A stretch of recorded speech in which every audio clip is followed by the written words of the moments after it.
ఈవీఎంలు హ్యాక్ చేస్తామని చెప్పిండు. ఆ ఈవీఎంలు నిజంగా మన ఈవీఎంలా లేకపోతే వాడి ఇంట తయారు చేసుకొని తెచ్చిన ఈవీఎంలా? నువ్వు దొంగతనం చేసినావా, లంగతనం చేసినావా, లుచ్చతనం చేసినావా? నీకు ఈవీఎం ఎట్లా దొరికింది? ఫస్ట్ క్రిమినల్ కేసు బుక్ చేయాలి. ఈ ఎలాన్ మాస్క్ ఎవడా నాకు అర్థం కాదు. వాడు టెక్నాలజికల్ హబ్, వాడు దిగ్గజం అయితే అన్నిట తోపు అవుతాడా? బట్ ఆ దేశానికి వచ్చిర్రు అనుకో, నేను చింతపండు పెడతాడు ఎవడైనా సరే. मैं जल के अगर देश पे बचाना है तो मैं जलूंगा, बार बार जलूंगा, जन्म जन्म तक जलते रहूंगा. ఫస్ట్ వాడేదైనా చేసిండంటే వాడిని లోపలేసి దేశం సౌరినిటీ, దేశ ఇంటిగ్రిటీ కాడికి వస్తే వాడిని వదిలిపెట్టొద్దు అంటున్నా, ఇంక్లూడింగ్ రాహుల్ గాంధీ.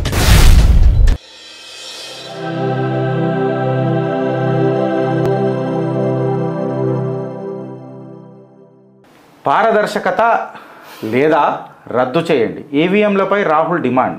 మాస్క్ వ్యాఖ్యలపై కొనసాగుతున్న రగడ.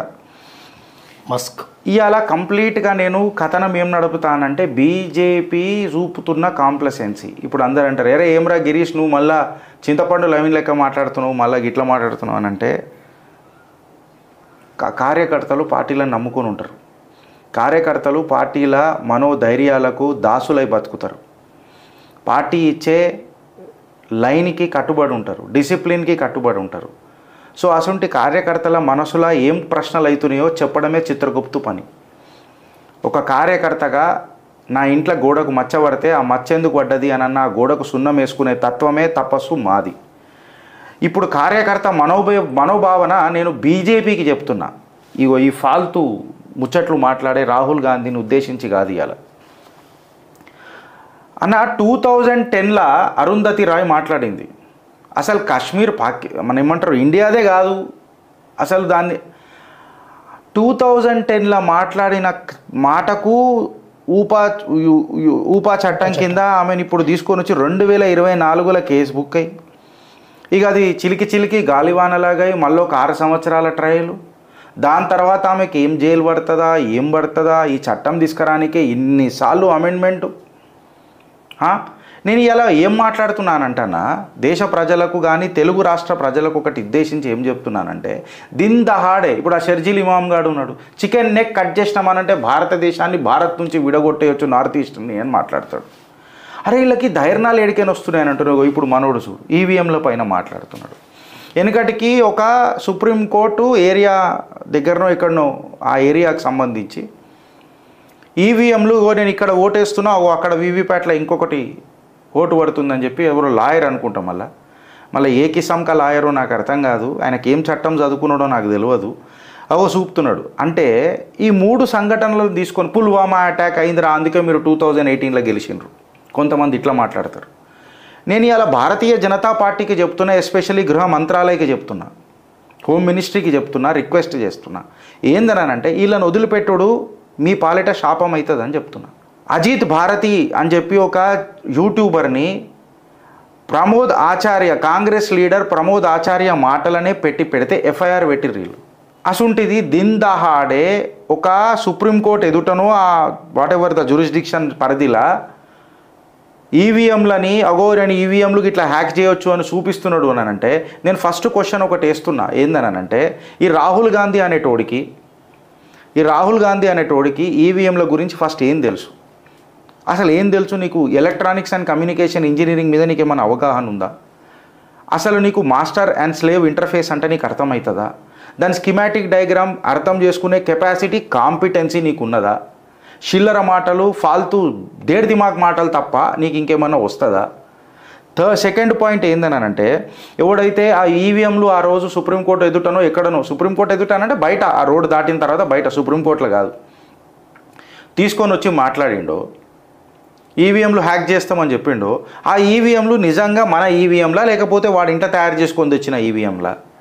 అరే నువ్వు ఇంట తయారు చేసుకొచ్చిన ఈవీఎంలు తీసుకొని వచ్చి ఇవి హ్యాక్ చేస్తారు అని అంటే నువ్వు దేశ ప్రజలకు ఏమని ఉద్దేశించి చెప్తున్నావు? సరే నువ్వు నిజంగానే మన ఈవీఎంలు వాడినావు, నిజంగా ఎలక్షన్ కమిషన్ ఏమంటారు సర్టిఫై చేసిన ఈవీఎంలు మాట్లాడినావు అంటే నీకు ఆ ఈవీఎం ఎట్లా దొరికింది? ఫస్ట్ నువ్వు దొంగతనం చేసినావా, లంగతనం చేసినావా, లుచ్చతనం చేసినావా? నీకు ఈవీఎం ఎట్లా దొరికింది? ఫస్ట్ క్రిమినల్ కేసు బుక్ చేయాలి. సరే నువ్వు నీ ఇంట తయారు చేసుకున్న ఈవీఎంని తీసుకొచ్చి దేశ ప్రజలకి ఇదానంటే ఎంత సిగ్గుచేటు. దానికి ఈవీఎం సమర్థిస్తుంది కానీ వీళ్ళ మీద క్రిమినల్ కేసులు ఎందుకు బుక్ చేస్తలేదు? వీళ్ళు దిందహాడే 11 సార్లు అబద్ధాలు మొత్తం పోర్ట్రే చేసుకుంటా. అరే నేనేమంటా అంటే ఎలక్షన్ కమిషన్ కూడా దీని మీద మాట్లాడాలి. ప్రతి ఒక్కటి కేంద్ర సర్కార్ మీద వదిలేసుడు బంద్ చేయాలి. అరే వాళ్ళు దిందహాడే మీ ఇంటిగ్రిటీని క్వశ్చన్ చేస్తున్నాడు.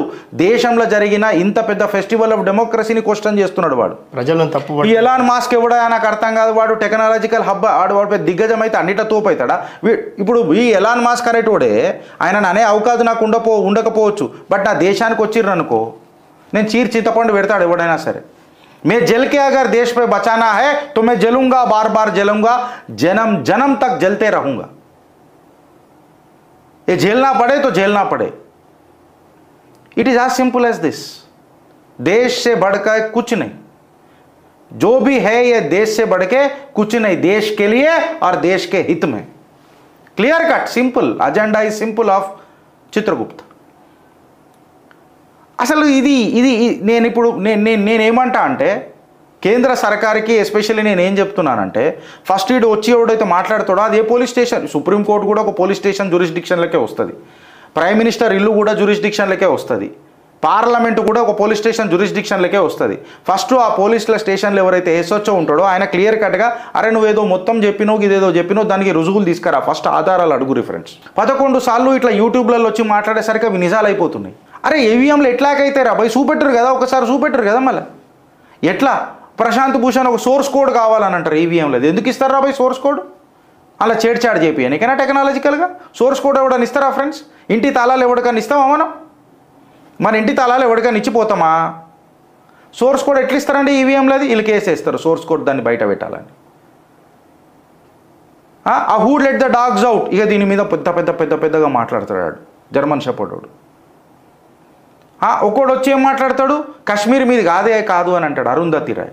ఇప్పుడు నేనేమంటా అంటే ఫస్ట్ వీళ్ళకు బేర్ మినిమం ఒక సజా ఉండాలి. Bear minimum first.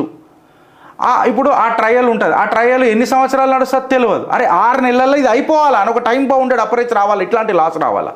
अब देश बर्दाश्त नहीं करेगा ऐसे लोगों के लिए. అజిత్ భారతి అనేటోళ్ళ మీద వీళ్ళు దిందహాడే కేసులు పెడుతున్నారు. ఆ యూట్యూబర్ మీద నేషనలిస్టిక్ అజెండా ఉన్న యూట్యూబర్లు కానీ లేకపోతే పోరలు కానీ లేకపోతే కార్యకర్తలు కానీ వాళ్లకు గుండె ధైర్యం ఇచ్చేది ఎవరు అని అంటున్నా. ఇటు నాయకులు సపోర్ట్ చేయకపోయే, ఇటు ఇటు ఇటు ఇటు లా చక్కగా తెలియకపోయే, ఏ సెక్షన్లు ఏం పడతాయో తెలియకపోయే, కోట్ల చుట్టూ తిరగాలని అంటే పాపం వాడు ఒక కార్యకర్తలు నిలబడి దేశభక్తితో మాట్లాడుతుంటే వాడికి రివార్డ్ ఇచ్చుడు దూరం మాట. వాడికి రివార్డ్ ఇచ్చుడు దూరం మాట. రికగ్నైజ్ కూడా చేయకపోతే ఏడికైనా అవుతుందని అని అంటున్నా. ఇవాళ ఫస్ట్ వాడు ఏదైనా చేసిండంటే వాడిని లోపలేసి అనుకొక చట్టం పెట్టి ట్రయల్ జరిగే లోపల ఒక 3 సంవత్సరాల పాటు వాడు ఏది మాట్లాడొద్దు అని యూట్యూబు, ట్విట్టరు, ఫేస్బుక్, ఎక్కడైతే సోషల్ మీడియా ప్లాట్ఫామ్స్ ఉన్నాయో ప్లస్ ఆడ ఎక్కడెక్కడ పబ్లిక్లో స్పీచ్ చేస్తాడో ఇవన్నీ బంద్ చేయాలని చెప్పడానికి ఇవ్వాలి. అన్నీ చచ్చిపోతాడు. దేశానికి ఖిలాఫ్ పోయినోడికి చట్టం అని అంటున్నా నేను. దేశం సౌరినిటీ, దేశ ఇంటిగ్రిటీ కాడికి వస్తే వాడిని వదిలిపెట్టొద్దు అంటున్నా, ఇంక్లూడింగ్ రాహుల్ గాంధీ. గిరీష్ భాయ్ మన దగ్గర చట్టాలు లేవంట, ఉన్నాయి కదా చట్టాలు కాంప్లసెంట్ ఉన్నాయి అని అంటున్నా. ఇప్పుడు ట్రయల్ అనేది ఫాస్ట్ కావాలనంట. ట్రయల్ అనేది ఫాస్ట్ కావాలా. శతకోటి దరిద్రాలకు అనంతకోటి ఉపాయాలు, సెక్షన్లు, కేసులాలు తీసుకొని వచ్చి పెట్టి ముంగడ పెట్టి తప్పించుకొని పోతే అగో చూసినావా ఆడు మంచిగానే ఉన్నాడు రా బాయ్, మనం ఎందుకు రా బాయ్ పీకనీకే అన్న భావన గట్లనే అంచెలంచెలుగా ఇలా అవినీతి పెరిగింది దేశంలో. అదే పోలీస్ వ్యవస్థ కూడా ఈయనకి ఏ ఆధారాలతో మాట్లాడుతున్నావు అనేది గట్టిగా ప్రతి వారు అడగాల. ఆధారం ఏందని అడగాల. ఎవరు అడగారు? ఇప్పుడు ప్రమోద్ ఆచార్య మాట్లాడిన మాటలు ఎవడు మాట్లాడకుండా నువ్వు అజిత్ భారతి మీద కేసు ఎట్లా పెట్టినావు? నువ్వు సూపర్ పవర్ కమిషన్ పెట్టి రద్దు చేయాలని మాట్లాడింది కాంగ్రెస్ లీడర్ కాదా? ఎంత ధైర్యం ఉంటే కాశ్మీర్ కాదని అంటారు మీరు భారతదేశంలో? అరే ఎంత ధైర్యం ఉంటే పుల్వామా అటాక్లో మీరే చేయించురు అని అంటారు. ఆర్డీఎక్స్ బయటకేని వచ్చిందని చెప్పి మొత్తం మాట్లాడుకుంటాం, డిబేట్లలో మాట్లాడుతున్నాం, అది చేస్తున్నాం. జాన్ ధైర్యంగా దేశ్కు. నేను హోమ్ మినిస్టర్ మాటలు మాట్లాడతలేను, నేను నా వ్యక్తిగతంగా మాట్లాడుతున్నా, నా పర్సనల్ కెపాసిటీలో మాట్లాడుతున్నా. నేను ఏ స్టేట్మెంట్ ఇచ్చినా నా పర్సనల్ కెపాసిటీకి ఇస్తా. పొలిటికల్గా కరెక్ట్ ఉండాల్సిన అవసరం లేదు, రాజ్యాంగబద్ధంగా ఉంటా, ఆధారాలతో ముంగడ పెడతా. ఇలా ఎట్లయిపోయిందని అంటే చూసుకుందాం ఏమవుతుంది ఫస్ట్ వాడిని లోపలైనరి, ఆధారాలు చూపెట్టకపోతే లోపలైనరి ఫస్ట్. ఇసుంటి ఫాల్తూ మాటలు మాట్లాడేటోళ్ళు వీళ్ళు ఫేక్ నరేటివ్ రన్ చేస్తున్నారు. మొన్న రిజర్వేషన్లు రద్దయిపోతాయి అని చెప్పి వీళ్ళు కాంగ్రెస్ వాళ్ళే కదా మాట్లాడింది. ఏడికని మాట్లాడినావు, ఎవడు మాట్లాడిండు, ఏం చేసిండు పెట్టరు కదా ముంగట. తీరా అన్ని ఎలక్షన్లో ఇన్ఫ్లుయెన్స్ అయిదా లేదా ఈ మాట అన్ని చదువుకునే లోపు 8,500 రూపాయలు ఇస్తానన్నారన్న, ఇచ్చినావు అను కటాకట్, ఎప్పుడు ఇస్తానన్నావు, ఏమి ఇస్తాను నేను అంటున్న దీని మీద చర్యలు జరగాలి. ఎలక్షన్ కమిషన్ చర్యలు తీసుకోవాలి. నిన్న నేను ఒక మాట చెప్పిన, మా వాళ్ళు అది కట్ చేసి పెట్టలేదు. 99 ఎంపీస్ ఎవరైతే కాంగ్రెస్కి వచ్చిండ్రో వాళ్ళని డిస్క్వాలిఫై చేయాలని చెప్పిన ఇవాళ మళ్ళీ చెప్తున్నా. పీపుల్ రిప్రజెంటేషన్ యాక్ట్ 1951 ప్రకారము it is called as a bribery according to the article 123 or 126 section 1. ఎవడో రాసిండు నాకు ఆర్టికల్. బిడ్డ తల్లి కడుపులు ఉన్నప్పుడు సగం లా నేర్చుకొని పుట్టిన, గెలుపుకోకు నాతోని, నేను ఆనికి చెప్తున్నా. ఏదో ఆర్టికల్ రాసినావు, నిఘా పక్కా చేసుకో ఇంకొకసారి. నేను హెచ్చరిస్తలేను, సజెషన్ ఇస్తున్నా. నువ్వు ఒక మంచి లాయర్ కావాలని చెప్పి నేను కోరుకుంటున్నా. సెక్షన్లతో నాతో ఆడుకోకు, నాకు జబర్దస్త్ తెలుసు, మంచిగా తెలుసు, నా టీం కూడా మంచిగా ఉన్నది. It is a direct violation of the act. అసలు దీని మీద ఆలోచించుడు ఎందుకన్నా, సీదా పోయి డిస్క్వాలిఫై చేసి పడేయాల. నువ్వోవాడు రానంట, భారత పౌరుని రా, నీకేం హక్కులు ఉన్నాయి రానంటే భారత రాజ్యాంగం ఇచ్చిందిరా. మూతబరేంద్రా అంటే మూతబరిగా తోపారా అంటే తురుం, నేను తోపా తురుం. రాజ్యాంగబద్ధంగా ఉన్నన్ని రోజులు ఈ దేశంలో నేను తురుంనే. రాజ్యాంగాన్ని దాటి నా వ్యక్తిగత స్వార్థానికి ఏదైనా తప్పు చేస్తే చరిత్రహీనుని నేను ఈ దేశంలో. అది నేను నా జీవితంలో సావదనే చస్తా. కానీ మీరు 60 నాతో మాట్లాడేది ఈ విషయాలలో చట్టాలు తెలివై ఏం తెలివై పీకుడు మాటలు లెక్క ఇంట్లో కూర్చొని కమ్మగా పుల్లగా 4 సార్లు ఛాయలు తాగి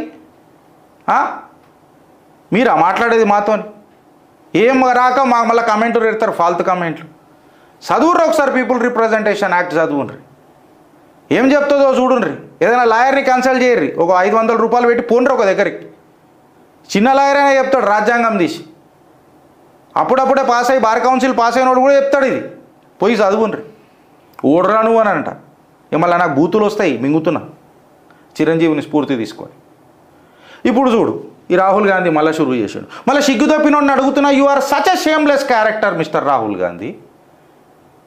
అసలు నువ్వు పోయేది ఉండే కదా, మళ్ళీ నువ్వు 99 ఈవీఎంలు తప్పు ఉన్నాయి, నేను 99 మందిని తీసేస్తున్నా, మళ్ళీ ఎలక్షన్లో పోదామన్న దమ్ముందా నీకు?